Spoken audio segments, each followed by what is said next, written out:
À quoi ressemblera la France dans 30 ans? Combien serons-nous et où habiterons-nous? L'INSEE propose une projection démographique parfois surprenante.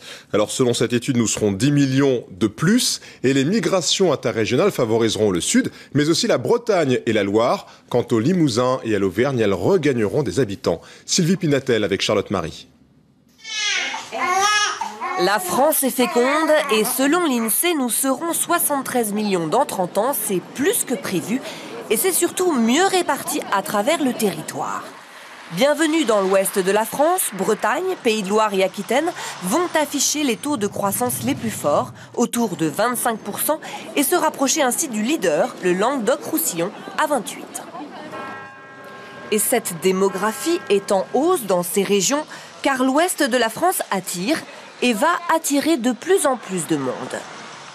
Les facteurs qui peuvent expliquer ces mouvements sont complexes. Ils portent à la fois sur la capacité à trouver un emploi, l'attrait pour le cadre de vie, et puis bien sûr les prix du foncier.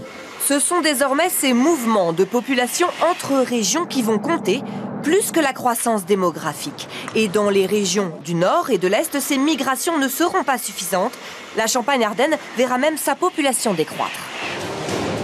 C'est une tendance que la région du Centre a su inverser avec notamment une communication conquérante sur le terrain de l'emploi. L'Auvergne et le Limousin, qui affichaient hier les taux de croissance les plus bas de l'Hexagone, verront leur population augmenter de 8 à 10% dans les 30 années à venir.